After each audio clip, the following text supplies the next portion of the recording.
Welcome to study bus channel. நம்ம வீடியோவில் இன்றைக்கி என்ன பார்க்க போகிறோன்னா, அதாவது எஸ்சிடி எக்ஸாமுக்கு வந்து எல்லாருமே வந்து ப்ரிப்பேர் பண்ணிகிட்ருப்பாங்க.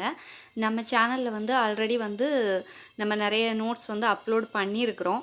பட் வந்து நமக்கு ஒரு ஃபஸ்ட் ஸ்டாண்டர்டில் இருந்து ஒரு 5th ஸ்டாண்டர்டு வரைக்கும் இருந்து நம்ம நோட்ஸ் கொடுத்தோன்னா கொஞ்சம் அது வந்து உங்களுக்கும் ஹெல்ப்ஃபுல்லாக இருக்கும் அப்படின்றதுனால இன்றைக்கி நம்ம வீடியோவில் 1 to 5th ஸ்டாண்டர்ட் இம்பார்ட்டண்ட்டான கொஸ்டின்ஸ் வந்து தமிழ் பாடத்திலிருந்து நம்ம பார்க்கலாம். ஒரு 1 to 5th வந்து ஒரு மேலோட்டமாக இம்பார்ட்டண்ட் கொஸ்டின்ஸ் மட்டும் பார்க்கலாம். அதுக்கப்புறம் வந்து 3rd ஸ்டாண்டர்டில் இருக்கிற டேர்ம் வைஸ் உள்ள கொஸ்டின்ஸ் வந்து 3rd இருந்தே நம்ம ஸ்டார்ட் பண்ணி கொண்டு போகலாம். ஏன்னா வந்து ஃபஸ்ட் ஸ்டாண்டர்ட் 2nd ஸ்டாண்டர்ட்லாம் ரொம்ப வந்து நம்ம எல்லாத்துக்குமே பேசிக் வந்து தெரியும் இல்லையா? அதனால் நம்ம ஒரு 3rd ஸ்டாண்டர்ட்லேருந்து டேர்ம் வைஸ் ஒரு 10th 12th ஸ்டாண்டர்ட் வரைக்கும் நம்ம வந்து கொஸ்டின்ஸ் வந்து அப்லோட் பண்ணலான்ற பிளானில் இருக்கிறோம். ஸோ வந்து இந்த நோட்ஸ் வந்து உங்களுக்கு கொஞ்சம் யூஸ்ஃபுல்லாக இருக்கும்னு நம்புகிறேன். அதனால தான் அப்லோட் பண்ணுறேன். ஓகேவா? ஸோ வந்து இப்போ பார்க்கலாம், கொஸ்டின்ஸ் வந்து பார்க்கலாம். ஃபஸ்ட் ஸ்டாண்டர்டில் இருந்து 5th வரைக்கும் இருக்கிற முக்கியமான கொஸ்டின்ஸ் ஒரு மேலோட்டமாக வந்து பார்ப்போம். நமக்கு வந்து ஒரு படிச்சிருக்கோம் அப்படிங்கிற ஒரு திருப்தி கிடைக்கும் இல்லையா? அதாவது பாருங்கள், தொடை எழுத்து ஒலி. ஆ வந்து என்ன எழுத்து அப்படின்னு கேட்டிருக்காங்க. உயிரெழுத்து. நமக்கு எல்லாமே வந்து பேசிக்காக தெரிஞ்சது தான். இருந்தாலும் நம்ம வந்து கொஞ்சம் ஒரு ரிவிஷன் பண்ண மாதிரி அப்படி கொண்டு போகலாம். சரியா? கா என்ன எழுத்து? உயிர்மெய் எழுத்து.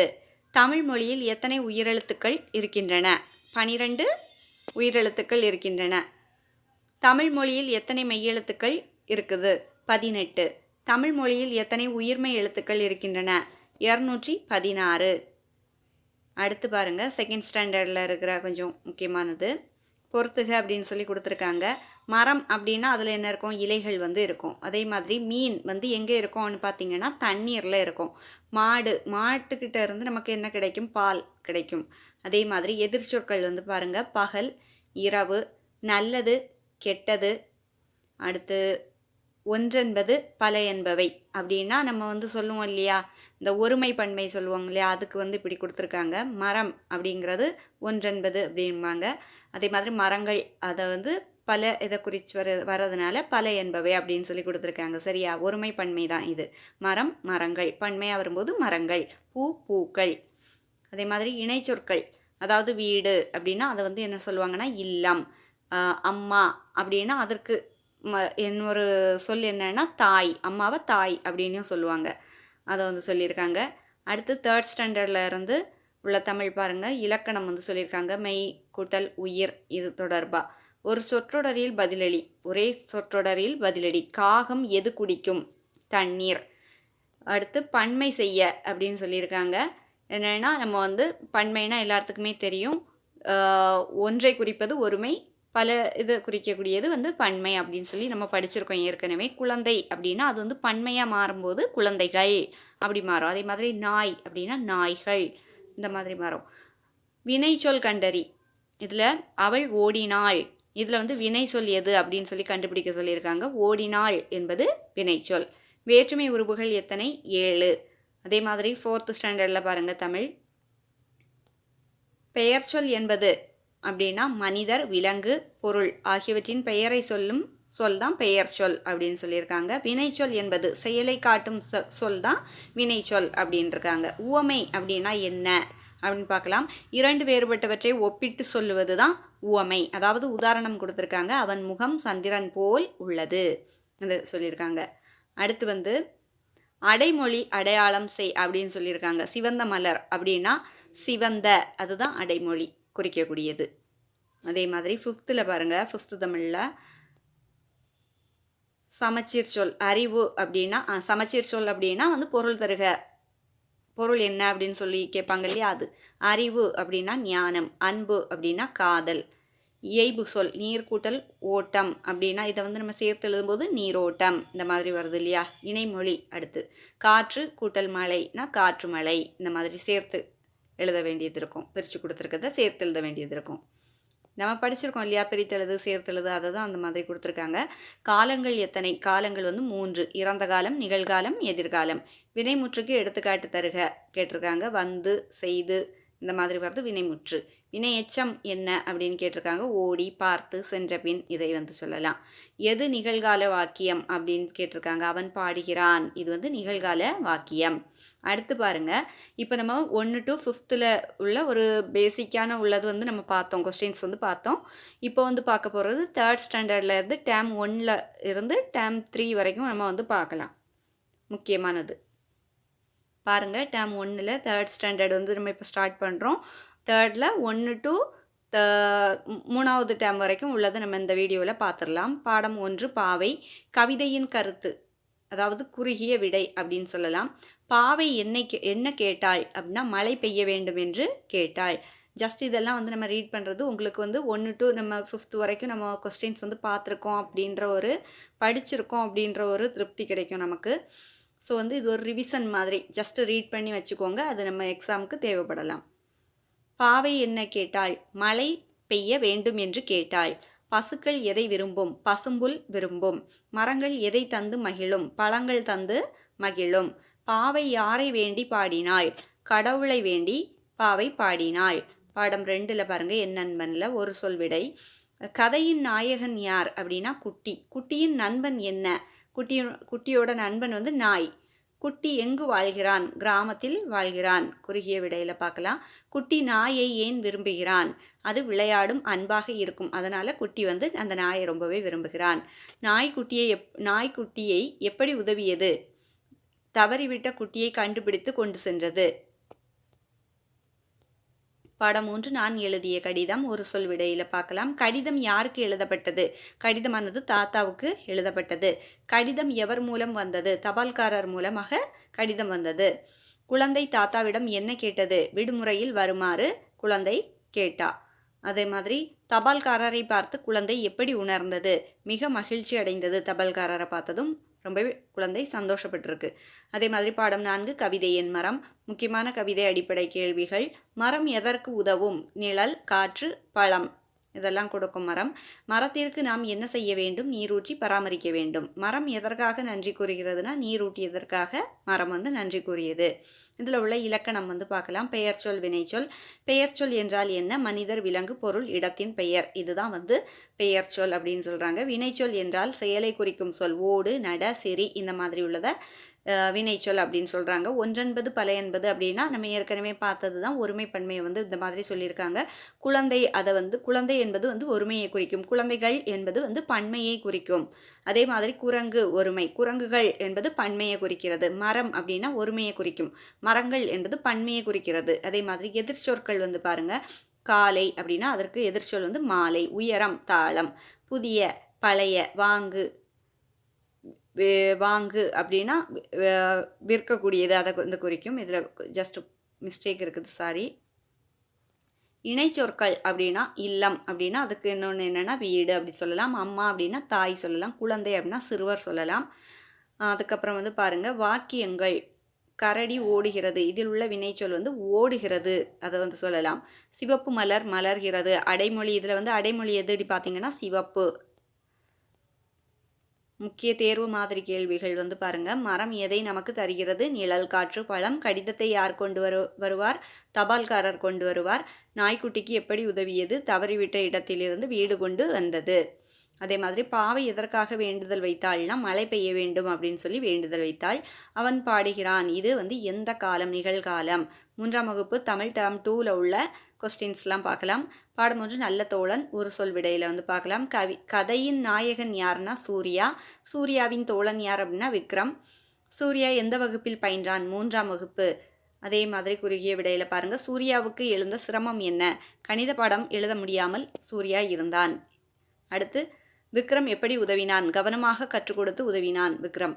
ஏன் விக்ரமை நல்ல தோழன் என்று சொல்கிறார்கள்? சிரமத்தில் உதவி செய்ததால் விக்ரமை வந்து நல்ல தோழன் அப்படின்னு சொல்கிறாங்க. அதே மாதிரி பாடம் 2 பறவைகள். கவிதையில் வந்து பாருங்கள், ஒரு சொல் விடை. கவிதையில் வரும் பறவை பெயர் வந்து குயில். பறவை எங்கு பறக்கிறது? வானில் பறக்கிறது. கவிதை கருத்தில் வந்து பாருங்கள். அடுத்து பறவைகள் என்ன பாடுகின்றன? இனிமையான பாடல் பாடுகின்றன. பறவைகள் எதற்கு நன்றி கூறுகின்றன? மரங்களுக்கும் காற்றுக்கும் பறவைகள் வந்து நன்றி கூறியது. குயில் சத்தம் எப்படி இருக்கும்னா இனிமையாக இருக்கும். புத்திசாலி நரி. பாடம் 3 ஒரு சொல் விடையில் பாருங்கள். கதையினுடைய நாயகன் யார்? அது வந்து நரி. சரியா? இதில் ஜஸ்ட் மிஸ்டேக் இருக்குது, நாயினே இருக்குது. அது வந்து நாயகன். நரி எதற்காக தாகம் அடைந்ததுன்னா தண்ணீர் தேடி அலைந்ததால் நரி தாகம் அடைந்தது. குறுகிய விடையில் பாருங்கள். நரி கிணற்றில் விழுந்ததும் என்ன செய்தது? மாடு பார்த்து ஏமாற்றியது. அதே மாதிரி நரி எப்படி தப்பித்தது? மாட்டை கீழே இறங்க சொல்லி அதன் முதுகில் ஏறி மேலே வந்தது. இந்த கதை என்ன கற்பிக்கிறது அப்படின்னு சொல்லி பார்த்தீங்கன்னா, அந்த கதை புத்தி இருந்தால் பிரச்சனையை தீர்க்கலாம். அந்த கதையோட கருத்து என்ன அப்படின்னு சொல்லி கேட்டிருக்காங்க. புத்தி இருந்தால் பிரச்சனையை தீர்க்கலாம் சொல்லியிருக்காங்க. பாடம் 4 மரங்களை பாதுகாப்போம். ஒரு சொல் விடையில் பாருங்கள். மரங்கள் வந்து எதனை தருகின்றன? ஆக்சிஜன் தருகின்றன. மரங்களை யார் நட வேண்டும்? நாம், மனிதர்களாகிய நாம் தான் மரங்களை நட வேண்டும் அப்படின்னு சொல்லியிருக்காங்க. குறுகிய விடையில் பாருங்கள். மரங்களை எதற்காக பாதுகாக்க வேண்டும் அப்படின்னு சொல்லியிருக்கு. நிழல், காற்று, மழை, மருந்து முதலியவற்றை மரங்கள் வந்து தருது. அதனால் நம்ம வந்து பாதுகாக்கணும் அப்படின்னு சொல்லியிருக்காங்க. ஒரு மரம் வெட்டினால் என்ன ஆகும்? சூடேற்றம் வந்து அதிகரிக்கும். ஒரு மரத்தை நம்ம வந்து வெட்டுறோம் அப்படின்னு சொன்னால் அது வந்து நமக்கு வந்து ஹீட்டை தான் அதிகரிப்பாக கொடுத்துக்கிட்டு இருக்கோம். அதே மாதிரி மரத்தை எப்படி பராமரிக்க வேண்டும்? நீர் ஊற்றி வேலி போட்டு காக்க வேண்டும் அப்படின்னு சொல்லியிருக்காங்க. டேர்ம் 2ல் பாருங்கள். இலக்கணம் இருக்குது. ஒன்றென்பது பல என்பது அப்படின்னு சொன்னால் ஒருமை பன்மையை குறிக்கும். மரம் மரங்கள், மாடு மாடுகள், பறவை பறவைகள், மலர் மலர்கள் அப்படின்னு சொல்லி வந்திருக்கு. இதெல்லாம் ஒருமை பன்மை. எதிர்ச்சொற்கள் வந்து பாருங்கள். பெரியது சிறியது, காலை மாலை, துணிவு பயம், தூரம் அருகில், அந்த மாதிரி கொடுத்துருக்காங்க. இணை சொற்கள்னு பாருங்கள். சிறுவர் அப்படின்னா குழந்தைகள், அதற்கு மறுபெயர். உணவுனா அதற்கு மறுபெயர் என்ன? சாப்பாடு. நீர் அப்படின்னா மறுபெயர் என்ன? தண்ணீர். அடுத்து பாருங்கள். வினைச்சொல் பெயர் சொல்ல பாருங்கள். பறவை பறக்கிறது, இது வந்து வினைச்சொல். பறக்கிறது என்பது வந்து ஒரு வினையை குறிக்கக்கூடிய சொல், அதனால் அது வினைச்சொல். சூர்யா புத்தகம் படிக்கிறான், பெயர் சொல். சூர்யா அது வந்து புத்தகம் அப்படி என்பது ஒரு பெயரை குறிக்கிறது, அதனால இது வந்து பெயர் சொல். காலங்கள் அப்படின்னு சொல்லி பார்த்தீங்கன்னா, நிகழ்காலம் அவன் ஓடுகிறான், இறந்த காலம் அவன் ஓடினான், எதிர்காலம் அவன் ஓடுவான் செய்வான் அப்படின்னு சொல்லி ஃப்யூச்சரை குறிக்குது. இந்த மாதிரி கொடுத்துருக்காங்க. ஜஸ்ட் வந்து நம்ம இப்போ இதெல்லாம் வந்து பார்க்குறது உங்களுக்கு ஒரு ரிவிஷன் தான். இதெல்லாம் நம்ம 1 to 5th வந்து படிச்சிருக்கிறோம் அப்படிங்கிற ஒரு திருப்தி வந்து நமக்கு கிடைக்கும். அதே மாதிரி கொஸ்டின்ஸ் வந்து அங்கே போய் நம்ம எக்ஸாம் ஹாலில் உட்காந்து பார்க்கும்போது நமக்கு ஒரு என்ன இருக்கும்? ஒரு நம்பிக்கை இருக்கும். டேர்ம் 2ல் பாருங்கள். தேர்வு மாதிரி கேள்விகளில் விக்ரம் எதற்காக சூர்யாவுக்கு உதவினான்?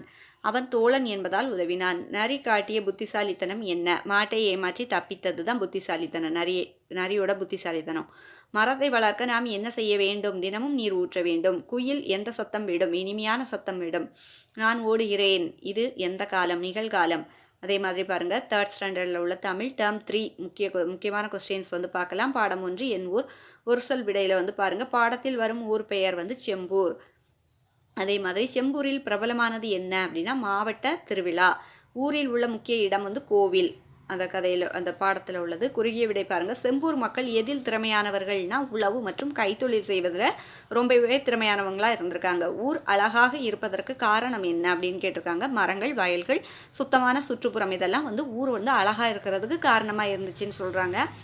குழந்தைகள் ஏன் அந்த ஊரை விரும்புகிறார்கள் அப்படின்னா விளையாட இடம் உண்டு, பசுமை சூழல் இருப்பதால் குழந்தைகளுக்கு மிகவும் அது வந்து பிடிச்ச ஒரு இடமா இருந்திருக்கு. அடுத்து பாடம் 2 எறும்புகளின் பேரணி. கவிதை. ஒரு சொல் விடையில் பாருங்கள். கவிதையில் வரும் உயிரினம் எது அப்படின்னு சொன்னால் எறும்பு. எறும்புகள் எவ்வாறு செல்கின்றன? ஒரே வரிசையில் எறும்புகள் செல்லும். கவிதை கருத்து பாருங்கள். எறும்புகள் எதை எடுத்து செல்கின்றன? உணவு துகள்களை எறும்புகள் எடுத்து செல்கின்றன. எறும்புகள் என்ன சொல்லிக் கொடுக்கின்றன? ஒற்றுமை மற்றும் ஒழுக்கத்தை வந்து எறும்புகள் சொல்லிக் கொடுக்கின்றன சொல்லியிருக்காங்க. எறும்புகள் எதற்காக வரிசையாக செல்கின்றன? சமூகம் அல்லது கூட்டமாக செயல்படுவது எளிது என்பதால் எறும்புகள் வந்து வரிசையாக செல்கின்றன. படம் 3 என் உறவுகள். ஒரு சொல் விடை பாருங்கள். குட்டியின் தம்பி பெயர் வந்து அஜய். அஜய் எதை விரும்புகிறான் அப்படின்னா விளையாடுவதை வந்து விரும்புகிறான். குட்டியின் பெரியவர் யாருன்னா குட்டியோட பெரியவங்க அவங்களோட கார்டியன் யாருன்னா தாத்தா. அதே மாதிரி நெக்ஸ்ட் கொஸ்டின் வந்து பார்க்கலாம். குறுகிய விடையில் குடும்பத்தில் ஒற்றுமை எப்படி விரும்பத்தக்கது அப்படின்னா எல்லோரும் ஒன்றாக செயல்பட்டால்.